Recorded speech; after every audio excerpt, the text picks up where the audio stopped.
If you look around, you'll see the world can be pretty smart. Okay, very smart. At Capella University, we think education should be smart too. That's why we're reshaping online learning with our FlexPath format. You can set your own deadlines, take classes at your own pace, even leverage your previous experience to move faster. So when it comes to earning your bachelor's degree, you know what kind of choice to make. A smart one. Visit capella.edu to learn more. Capella University. Don't just learn smarter.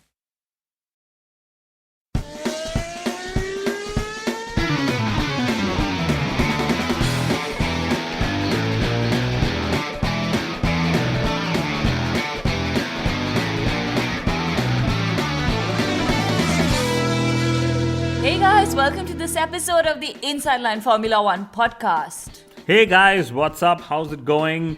Welcome to this week's episode of the Inside Line F1 podcast. I know I'm just repeating what Mithila said, but hey, I'm just really excited that the Singapore Grand Prix is just ahead of us. A lot of our listeners from Asia, specifically India, are visiting the Singapore Grand Prix. Thank you for writing in, letting us know. Enjoy the spectacle, and guys, remember to get yourselves a mask. Yes, there is a lot of smog out there. Please be safe. In fact, it's because of the smog that we are late by a couple of days this week, and I'm still giving Mithila like a few seconds more in this episode to warm her throat up because she had a sore throat. Yeah, guys, I may use the smog as an excuse, but Kunal, I really hope that Sebastian Vettel doesn't use it as an excuse. I mean, in case he spins. Well, yeah, because he really needs, 3 clean races. And somehow it's really hard to just imagine Vettel having 3 clean races because he's been making so many mistakes. Okay, Sebastian Vettel, surprise all of us. Come on, please do that. You can do it! But I'll tell you what's surprising for me. Formula One released their 5 shocking moments video from Singapore, like they do for every race. But they eliminated the infamous race fixing scandal from the 2008 Singapore Grand Prix altogether. Just so convenient. Like it never happened. Anyway, guys, in this week's episode, we have so much to talk about. We're going to talk about how Mercedes almost signed Nick Heidfeld instead of Lewis Hamilton. If George Russell and Lando Norris weren't Formula One drivers, what other roles could they have played in the sport? A smashing new idea for Nico Rosberg to increase the views of his YouTube show. And we talk of Kimi Raikkonen's continued love affair with his steering wheel. Bernie Ecclestone's idea of awarding medals for points, and we wonder if that's actually what he was thinking and if he thought things through. And of course, there's Lucian's Moments in Time section later in this episode. So guys, remember, please subscribe to us. We promise to bring you your weekly dose of Formula One humor. We're everywhere on the internet, on all the platforms you can think of, so go ahead, hit subscribe. And also, thank you, Martin, for a lovely review that you left for us on the Facebook page. Guys, we understand that we keep trying different things with our background tunes.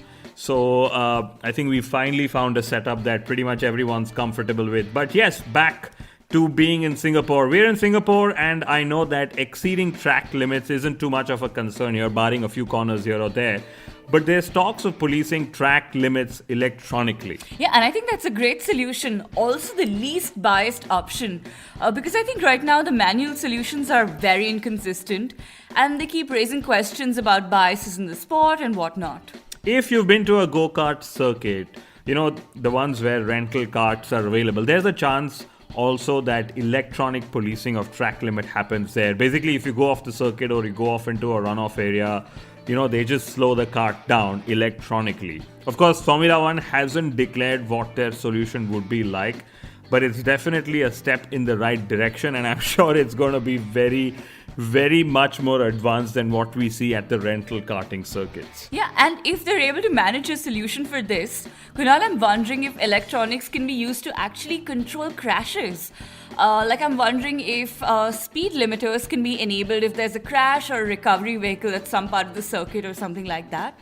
That could be amazing. Yeah, that's actually a good idea and might be useful in, the high-speed crashes.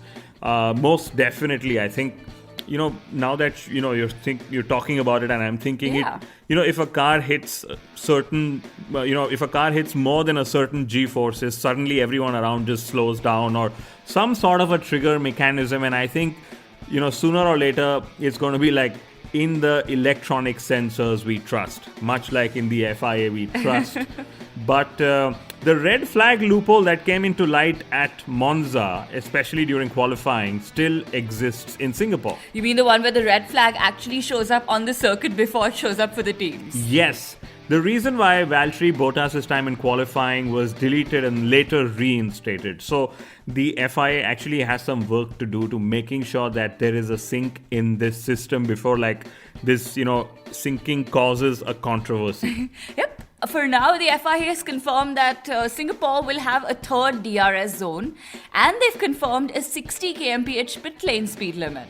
A pit stop in Singapore is nearly worth half a minute long, so stuff for you guys to keep in mind while you're understanding and decoding race strategy, and if drivers suddenly slow down in the race. They're doing so to save tires and avoid an extra pit stop. Also, we know that the new regulations will be declared next month, guys. I know a lot of us are looking forward to that. It's happening in October.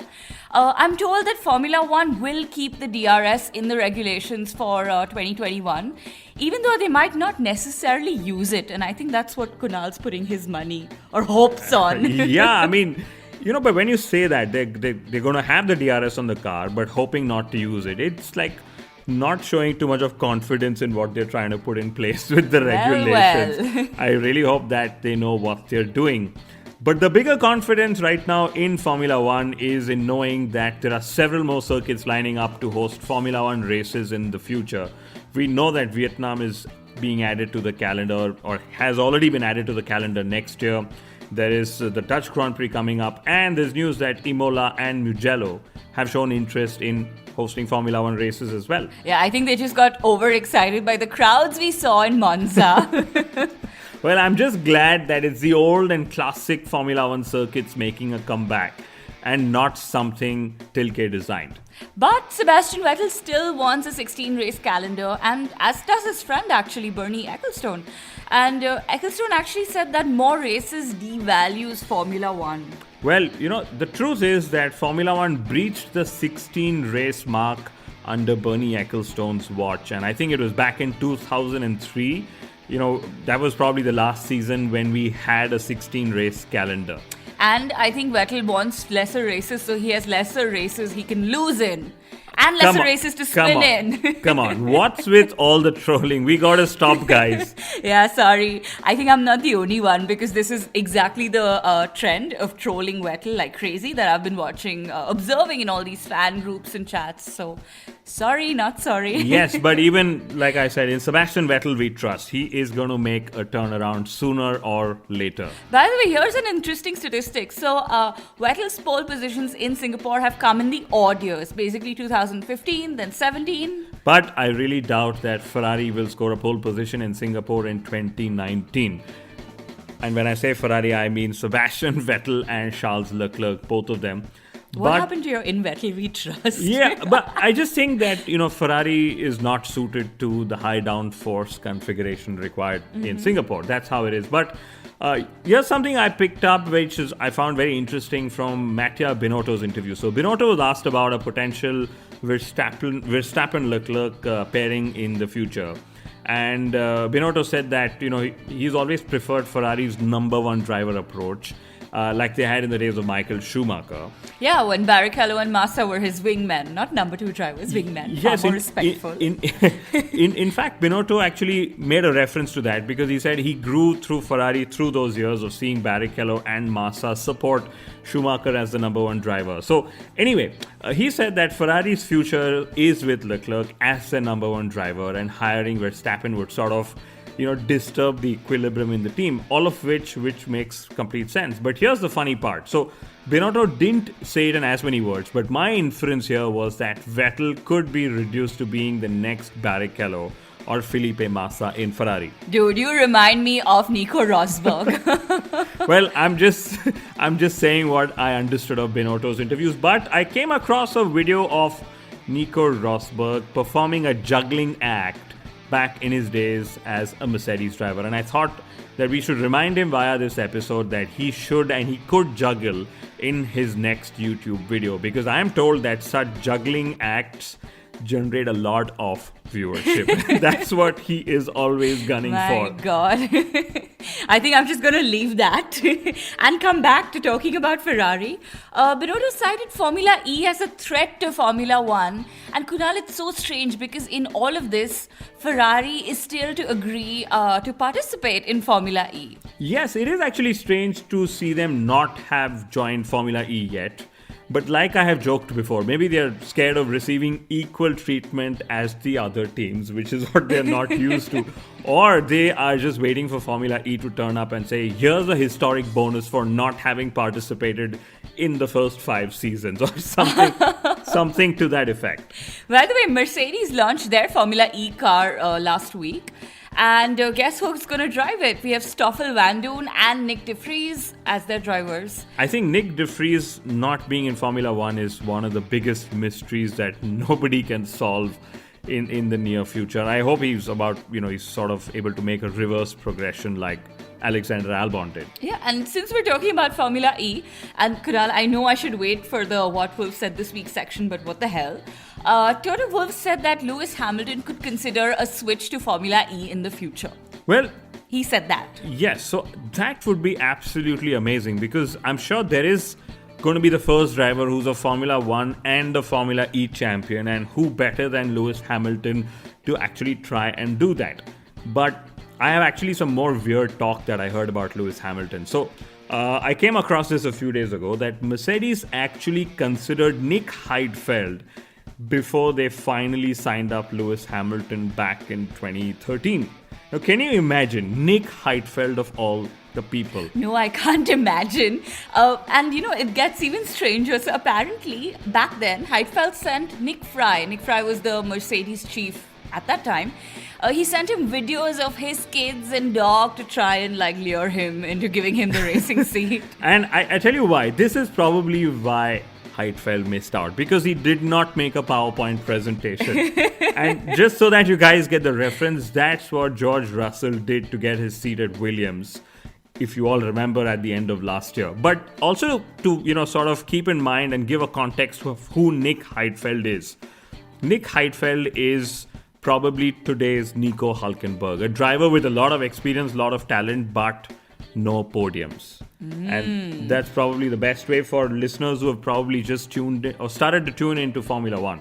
Also, the other name that Mercedes discussed very seriously back then was Paul di Resta. And Kunal, I think you have a few things to say about that because he's your former mate from Force India. Well, yes, Paul di Resta back then was a Mercedes driver, and I think he drove for them in DTM and sort of came back into Formula One and so on.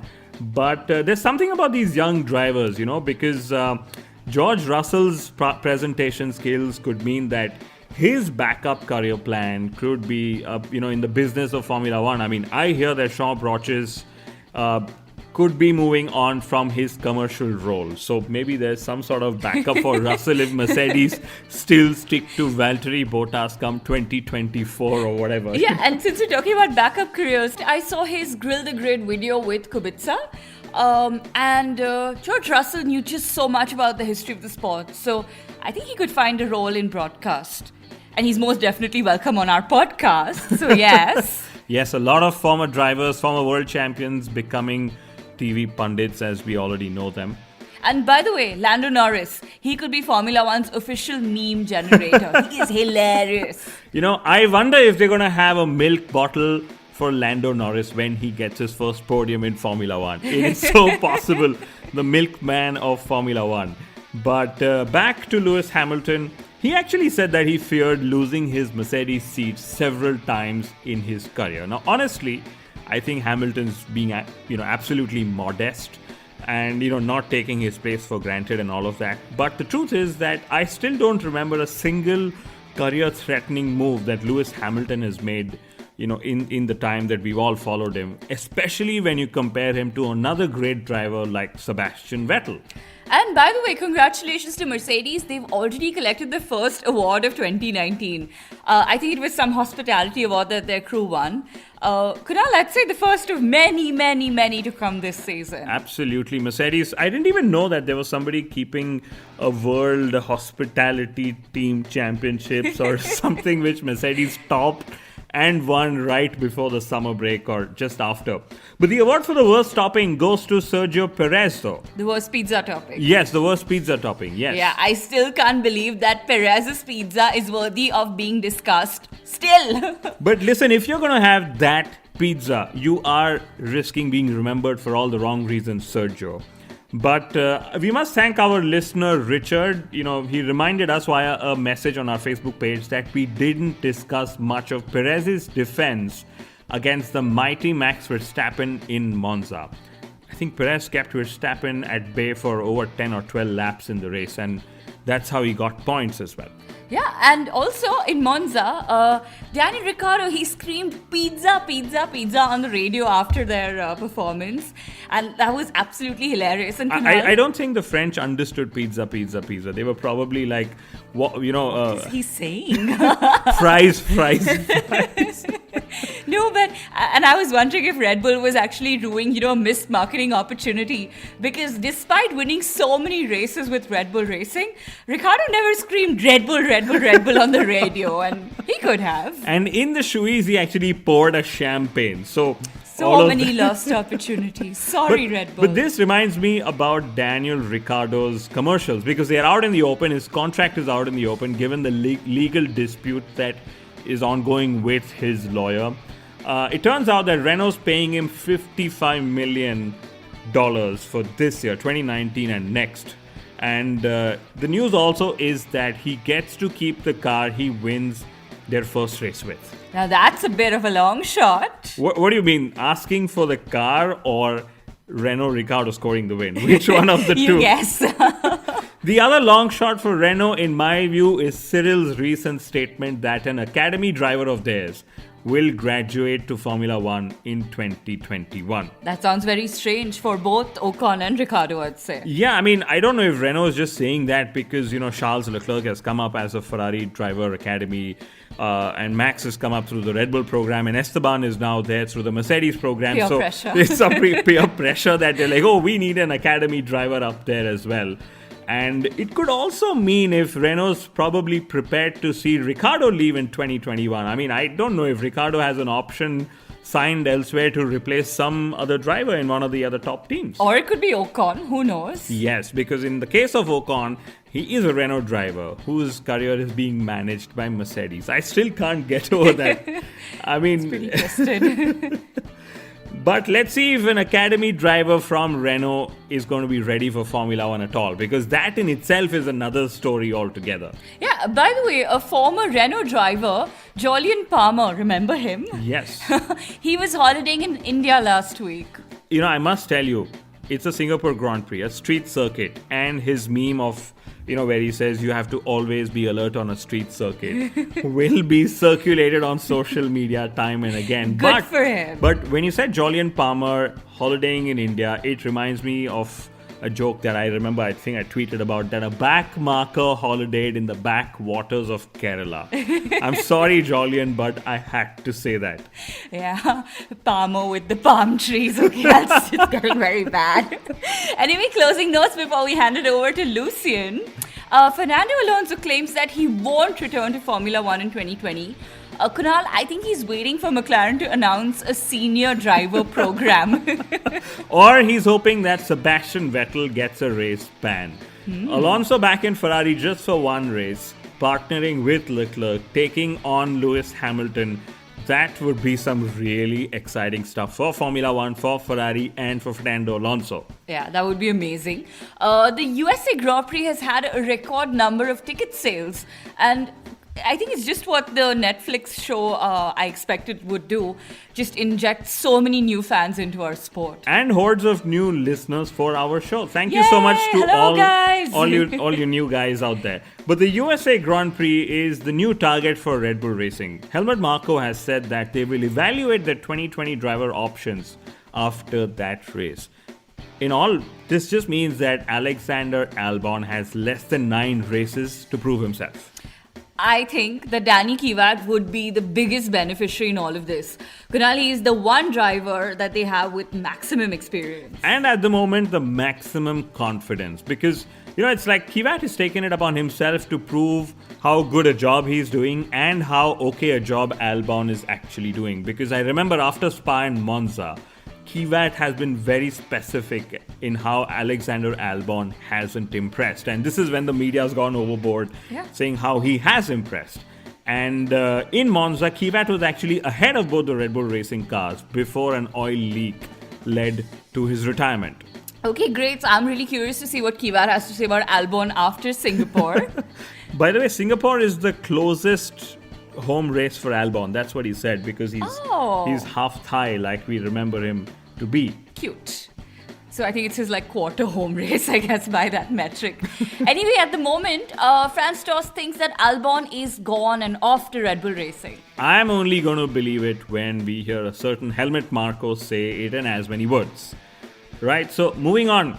Kimi Raikkonen's love affair with his steering wheel continues. I know we've laughed over his steering wheel videos from his days at Ferrari several times over, but the fun continues even at Alfa Romeo. At one of the races earlier in the season, Kimi radioed his engineer, and he was pretty grumpy on the radio because he asked his engineer if it was necessary to leave his steering wheel on the nose section of the car under the sun. He said that the steering wheel became way too hot for him to handle after it was pulled away from the sun. So steering wheel issues under the sun, I think I'm not I'm a mere mortal, but I have the same problems as especially for the Iceman, I guess the sun would be his kryptonite. Or is that the right superhero reference? Anyway, in Monza, Raikkonen had a steering wheel issue, a malfunction, and he asked for it to be changed in typical Kimi Raikkonen fashion. And Kunal, I just hope that Kimi Raikkonen never retires, Well, races on forever. Talking of which, Alfa Romeo need to think of life after Kimi Raikkonen. And I just wrote about it on my blog, a couple of hours before we recorded this episode. But I really wonder if Nico Hülkenberg could be an answer. And I say so because in 2021, Mick will drive for Alfa Romeo. So they need a stable driver alongside Mick who can bring in the points while Mick, gets his time to find his feet and groom himself in Formula One. Or we could have a Raikkonen-Schumacher partnership at Alfa Romeo. That would be pretty iconic, huh? Absolutely. And my last point, Romain Grosjean has taken a dig at the vegan diet. He said that a vegan diet can be negative for an endurance athlete. Honestly, when I actually read this statement, I realized that Roman's a smart guy. He's a chef. He's co-published a book with his wife, and I'm sure the book has recipes with meat. So he better not talk down eating meat, because that's what the book is, I'm sure, selling on. And the other thing is, if he talks up veganism, and he probably could end up pissing off his wife. Who knows? Yeah. Because she's the co-author of the book. Rather piss off Lewis than the wife, right? Golden words. Anyway, Romain Grosjean is the luckiest driver out there. I think everyone is so surprised at his extension. I'm sure you guys are as well. Yeah, it's shocking. And this is like his 4th or 5th surprise extension in Formula One. He's like that cat with 9 lives. Okay, so here's my last point from Mr. Bernie Ecclestone himself. Bernie said that he always preferred awarding medals over points in Formula One, but couldn't have his way during his time. Yeah, it sounds a bit weird. Basically, Beard? I mean, I don't know if you've had a couple of beers before the record, but... Shh, Kunal. Anyway, basically Schumacher has 91 gold medals, so to speak, and Hamilton's chasing down his tally of the highest gold medals in the sport. While the gold medals is the easier bit, I wonder what of medals he planned to award for places outside of the podium. Like, say for in 10th place, would you get a copper medal or a brass medal, or... Maybe he'll get a tin foil medal, The one that we have in the kitchen. Oh God! I don't think he's thought this through ever, and that's why it never got support from the teams and the FIA and whoever else. Yeah, if you guys are listening and wondering what would we all award a 10th place points scoring position, tell us what medal would you all give. Anyway, let's go over to Lucian with his Moments in Time section. Welcome to Moments in Time on the Inside Line with Lucian Byfield. Today, we shall look back on the history of the Singaporean Grand Prix. The Singapore Grand Prix was the first night race in Formula One history, and despite initial concerns over lighting issues with shadows, plus the possibility of rain creating a blinding mist heightened by the lights, the history of the race has rarely seen rain or any significant issues with visibility, unless, of course, you are Michael Schumacher. In 3 attempts, he was to twice rear-end somebody under braking, questioning his late career reflexes and vision. The first race in 2008 saw Felipe Massa on pole, while Fernando Alonso, back at Renault, broke down in qualifying. As for the race, Massa had it in the bag until a pit stop blunder left him driving down the pits with the fuel hose still attached. Now Massa blames this race for costing him the title that year, and notably blames Renault, primarily their driver Nelson Piquet Jr. The reason? Crashgate as it became known. It did transpire the following year that Piquet Jr. had deliberately crashed in order to help Alonso on strategy, which it clearly did.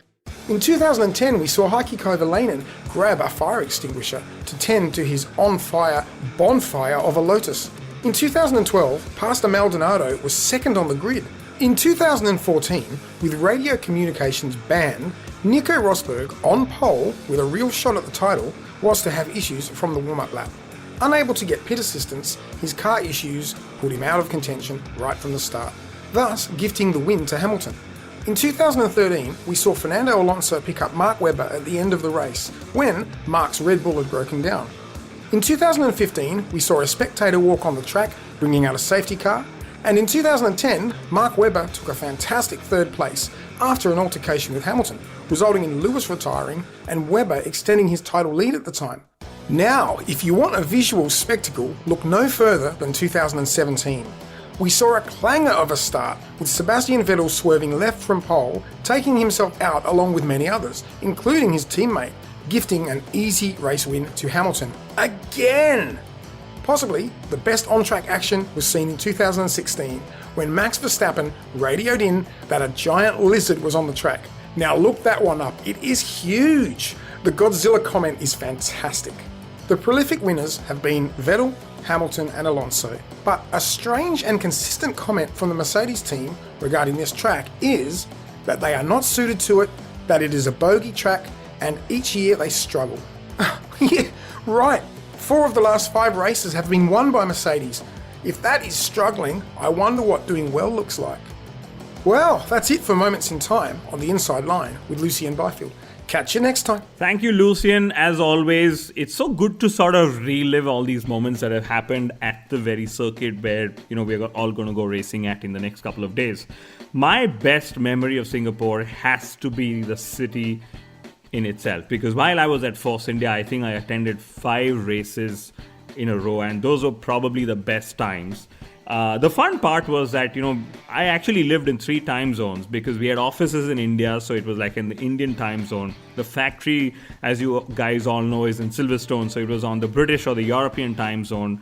And then we were, of course, in Singapore, also living on the Singaporean time zone. That's really interesting. Kunal, thank you. It's always fun to listen to all your Force India stories when you're not too modest to share them with us. Well, I'm happy to keep sharing them. Yeah, and I'm sure you're not the happiest listening to your former mate, I would say current friend from Force India, Nico Hulkenberg's possible exit from the sport. Well, I don't think I was ready, or I am still ready for such a sudden exit for Nico. So I'm still hoping that it isn't that, a sudden exit. Yeah, guys, Kunal is being very, he's not giving you all a realistic picture. He loves Nico Hulkenberg and he's very upset at what could happen. Honestly, I just have some very good memories of working with him at Force India, especially during our driver academy days, the academy that he was an ambassador of. So I spent a lot of time with him during his sabbatical 1 year off from Formula One. So I really hope that there is some team out there that sees the value in who Nico Hulkenberg is and hires him. Fingers crossed. On that note, guys, thank you so much for tuning in. It's been amazing talking to y'all on this podcast. And we'll be back after Singapore. Keep racing. Adios.